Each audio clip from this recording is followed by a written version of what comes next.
Welcome to Bed Crime Stories podcast. I'm your host, T. Good morning, good afternoon, good evening, bed crimers. As always, I wish you the best. To anyone new here, a warm welcome. Thank you for checking out my channel. Let me just ask that after listening to or watching this video, if you learned something or enjoyed it, please do me a favor and smash that like button. Now, let's dig in.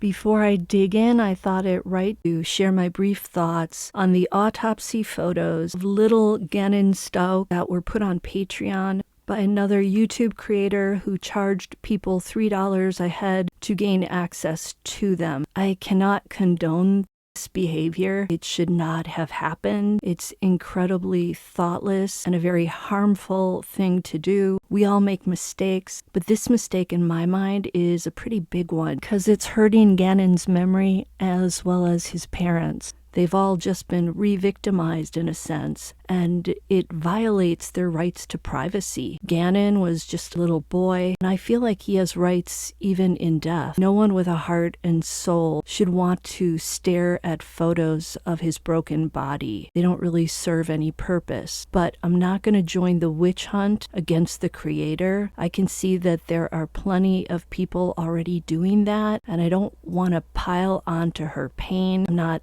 saying that to excuse her. I'm just saying I believe she's probably in a lot of pain. But the pain of the families, that's more important. That said, let's move on to the main topic. The house at 1122 King Road, once a place of joy, exuberant youth, laughter, music, parties, is now a frightening, ominous reminder of the evil that exists in the world and that walks among us and can strike at any time without any warning. Surrounded by student housing that will soon be filled with fresh-faced students either returning to school or turning up there for their freshman year like victim Ethan Chapin had. The house is just plain scary at this point. Who would want to return from the library, say at night, and have to walk past that house in the dark? When the owners of the property donated it to the University of Idaho, they were praised for their generous act. I think the owner knew that even a newly built home on that property would continue to carry the taint of the unimaginable horror and the evil energy of the acts that went down there. But when the university announced plans to demolish the structure, some of the victims' families and a lot of true crime junkies expressed the desire for it to remain standing until after Bryan Kohberger's trial. It seemed obvious that jurors would benefit from being able to go inside the house and see the crime scene areas for themselves. Shannon Gray, the attorney for the family of Kaylee Gonsalves, told the Idaho Statesman that the university is ignoring the family's requests to leave the home standing until after the trial. Officials should not ignore the family's requests, in my opinion. An open dialogue would benefit everybody. Remember the Alec Murdaugh trial? Those jurors definitely seemed to benefit by taking a road trip out to the Murdaugh's rural property where Margaret and Paul Murdaugh died. They were able to experience just how small the feed room was, the doorway where bullet holes remained in the wood, how far away Margaret was when she died, and more. So yes, it makes sense to want to preserve the crime scene for jurors. A few days ago, we learned that both the defense and the prosecution told the University of Idaho that they have no objection to demolishing the crime scene. And the reasons the prosecution gave in particular seemed pretty compelling. Here is what Latah County prosecutor Bill Thompson wrote in an email to the university dated April 6, 2023, and I quote, "We have discussed this among ourselves and with the investigation leadership and have no objection to UI proceeding as you outlined. As you know, the court has already released the scene from law enforcement custody based on a stipulation of the parties. The scene has been substantially altered from its condition at the time of the homicides, including removal of relevant property and furnishings, removal of some structural items such as wallboard and flooring, and subjected to extensive chemical application, creating a potential health hazard. These These are some of the reasons that a jury view would not be appropriate." End quote. The defense also emailed the university, and here's what Kohberger's public defender, Ann Taylor, said. "I'm writing to let you know that the defense has no objection to the university proceeding as it sees fit with the residents on King Road. Previously, the defense agreed to release the property. Upon communication with the university, we were asked to weigh in on demolition of the premises. We appreciate the accommodation of one final walkthrough. After the walkthrough, our team has discussed the demolition of the premises again and have no objection." End quote. So both sides were okay with the demolition. Well, guess what? The University of Idaho announced today that it has decided to pause the demolition of the house. Officials are saying that they will revisit the decision in October before the end of the trial. I hate to say it, but it seems so unlikely that the trial will really take place in October. Pretty much every expert I've seen on YouTube has said that there's so much evidence to sift through that there's just no way the trial's going to take place that soon. Here's part of what the memo the university sent out to its staff and faculty says.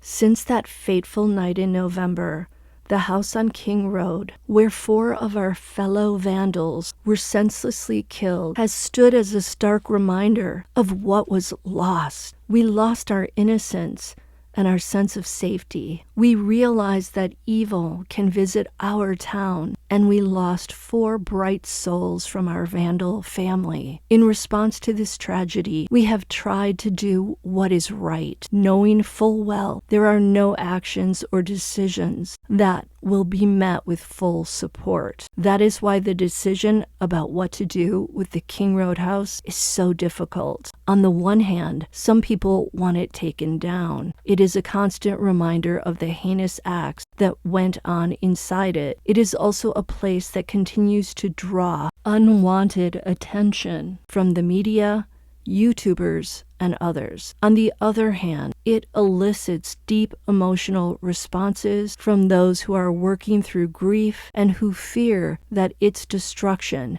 could impact the court case. We hear all these arguments, take them seriously, and weight them against the greater good for our university." End quote. The university also said that it fully expects to demolish the house in the future, but that the current decision is the right course to take for the current moment. So clearly the university has decided to honor the victims' families' wishes. No one wants to pile on to the pain the families are going through. But after hearing how the prosecution and the defense were okay with the house being demolished, and especially after reading the description of the current state of the interiors, I kind of thought tearing it down made sense, especially if you consider the feelings of the students who will be living around it. But I'm going to go with the university and say that I think respecting the victims' families should be the top priority. And even if that house was torn down, by the way, I do recall it being said that a 3D scan of the crime scene was taken. So all along, I haven't been too worried that jurors and even detectives could still revisit the crime scene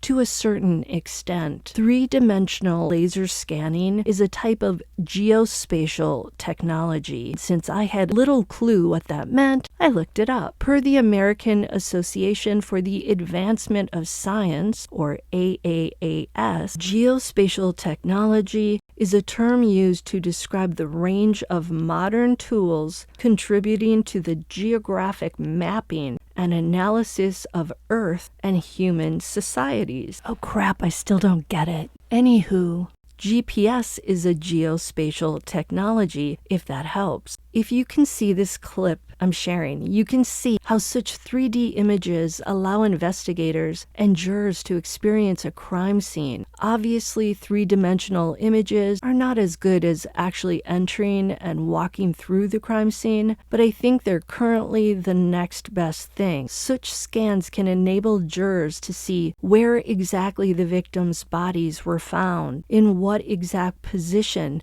they were laying, where each drop of blood spattered, the size of each droplet, where blood pooled, where any prints from shoes, hands, and fingers were located, the path the perpetrator is believed to have traveled through the home, where the bedrooms were in relationship to one another, and so much more. Too bad virtual reality technology isn't yet available, at least I don't think so, for this, because that would really be like standing in the crime scene. Before this 3D technology existed, crime scene investigators had to rely on photographs, two-dimensional diagrams, and hand-drawn sketches to capture all the details of the crime scene, and jurors would therefore not be able to get a 3D view of the scene if the crime scene itself was no longer available for touring. I found an article on the website of the National Institute of Justice called Crime Scene Documentation: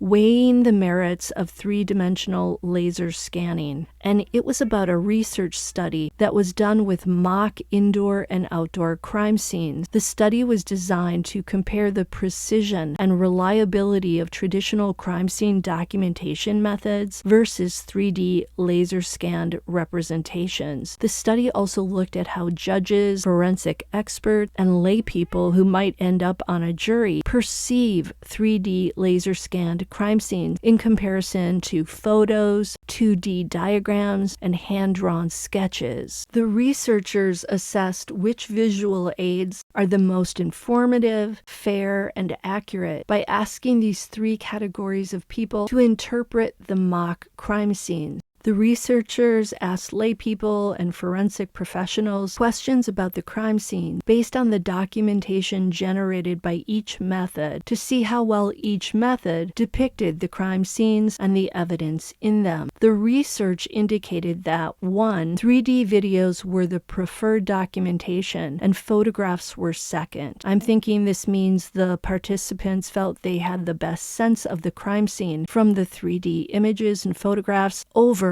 diagrams and sketches. But there is a slight problem because the research also indicated that two-dimensional diagrams and photographs yielded the highest average accuracies. This finding surprised me. I would have thought the 3D scanning technology would have been the most accurate. Another downside to 3D scans is that they're very expensive. But for law enforcement officials who were interviewed for the study, they listed 3D scanning as their preferred method of crime scene documentation. One officer said, quote, "It also allows a virtual return to the crime scene to reevaluate evidence." Another study participant said they preferred the 3D video because, quote, "It captures all parts of the crime scene at different angles, whereas other methods do not," end quote. The three-dimensional method doesn't leave room for people to imagine or fill in what is originally missing because the whole scene is given. So for now, the crime scene house at 1122 King Road will remain standing. I give kudos to the university for respecting the family's wishes, and I think that they should commit to leaving the house intact,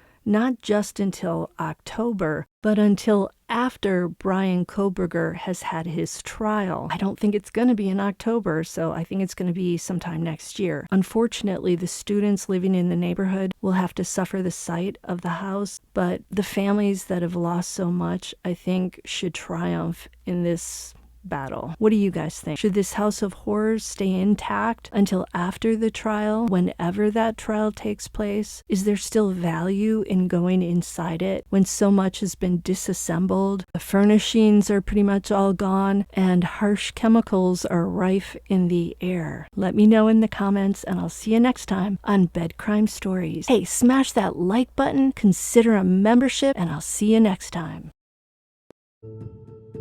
We're a forensic animation company, which means that we use computer 3D animation to recreate events in a very highly realistic and scientifically accurate way.